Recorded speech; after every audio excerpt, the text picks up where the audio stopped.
I installed the cameras to feel safe.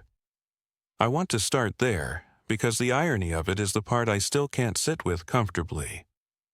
There had been a string of break-ins on my street over the summer. Nothing violent, just garages and a couple of ground-floor windows, and I live alone. And after the third one, I decided I'd had enough of lying awake listening to the house. So I bought a set of smart cameras.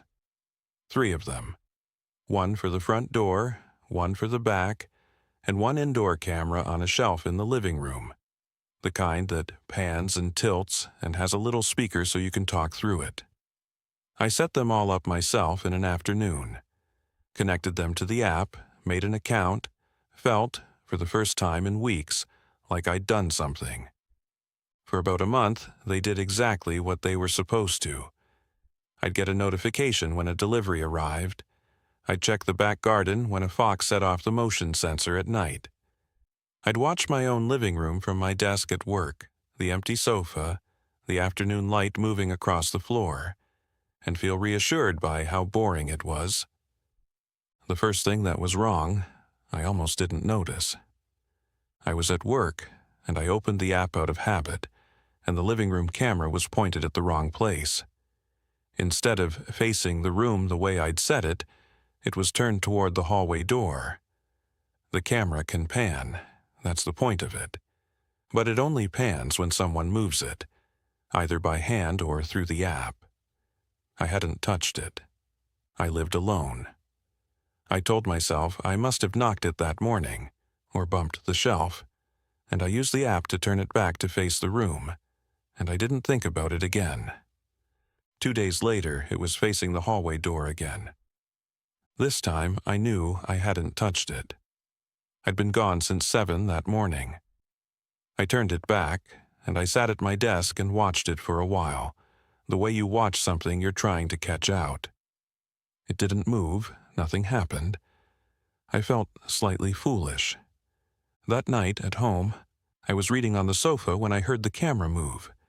It makes a small sound, a soft mechanical whir, very quiet, but in a silent room you hear it. I looked up, the camera was turning. Slowly, smoothly, on its own, panning away from the room and toward me, toward the sofa, until it stopped with the lens pointed directly at where I was sitting. I stared at it. It stared back. I told myself there was an explanation, a glitch, a scheduled patrol feature I'd switched on by accident. I got up and unplugged it, and I looked up the patrol setting on my phone, and I had not switched it on. It was off. The camera was not supposed to move by itself, and it had moved by itself twice during the day and once while I watched. I changed my password that night. I want you to know I did the obvious thing. I went into the account, changed the password to something long and random, and felt better. 3 nights later, I woke up at around 2 in the morning because the bedroom was glowing faintly. I keep the front door cameras app open on a tablet on my nightstand, screen dimmed, as a kind of nightlight in habit.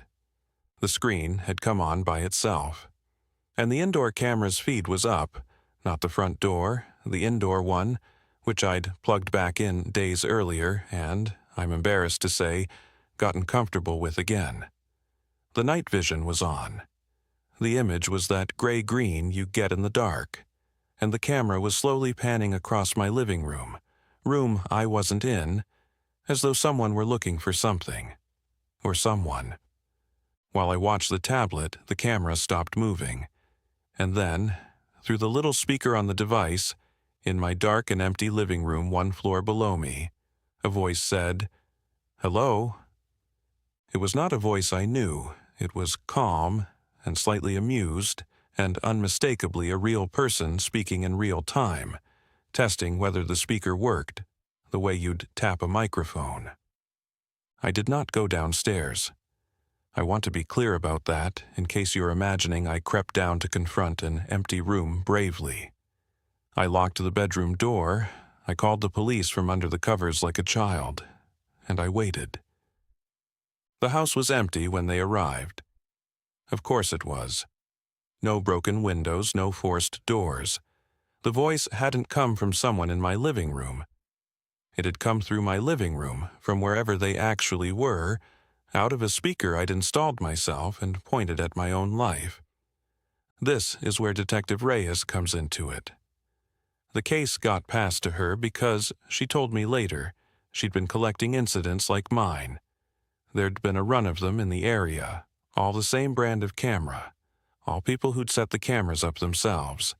She came round, looked at my setup, and asked to see the account. She showed me the part of the app I'd never looked at. The list of authorized devices and recent logins. Mine were there, my phone, my work laptop, the tablet. And underneath them, 3 more. 3 devices I didn't recognize, logged into my camera account. One of them had first connected 11 days before I bought the cameras. That date stopped me. 11 days before I bought the cameras. Reyes explained it without drama, which somehow made it worse. The login credentials hadn't been guessed. They'd come from a data breach, a completely unrelated website I'd used years ago, where I'd used the same email and a similar password, the way most people do. That combination had been sitting in a list traded online for years. When I made my camera account with that same email and a password close enough to the old one, I'd essentially handed someone a key they already had a copy of. The 11 days before was the part she had to explain twice before I understood it. The person hadn't broken into my account after I set up the cameras. They'd had access to that email and password combination for a long time. They had been watching the account, a lot of accounts probably, automatically, waiting to see when a camera got attached to one. The moment I connected my cameras, I lit up on a list somewhere as a house that now had eyes inside it. Eyes that someone else could borrow. Changing my password the first time had done nothing, by the way. The unfamiliar devices were already authorized sessions. A password change doesn't always kick out devices that are already logged in. They'd simply stayed connected, watching me change the password, watching me feel safe. Reyes had me remove every unrecognized device, turn on 2-factor authentication, and, her recommendation, physically unplug the indoor camera for good. She said the outdoor ones were one thing. The indoor one was a microphone and a movable eye inside my home that I had connected to the internet and secured with a password from a decade-old breach. "You didn't do anything most people don't do," she said. "That's the problem. Most people do this." They never found who it was. The unfamiliar devices traced back to the kind of anonymized dead ends these things always trace back to.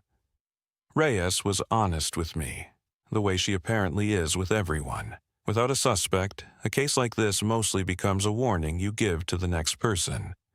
So, let me be the warning.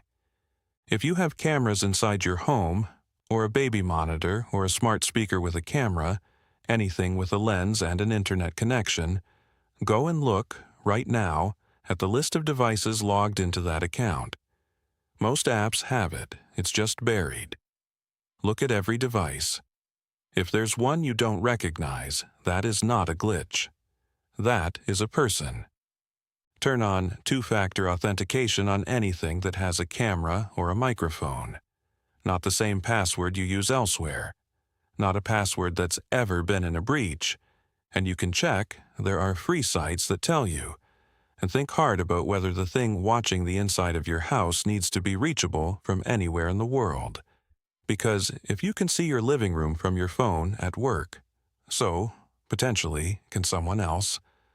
I still have the outdoor cameras. The indoor one is in a drawer, unplugged, and it's staying there. What I can't get rid of is the sound of that voice.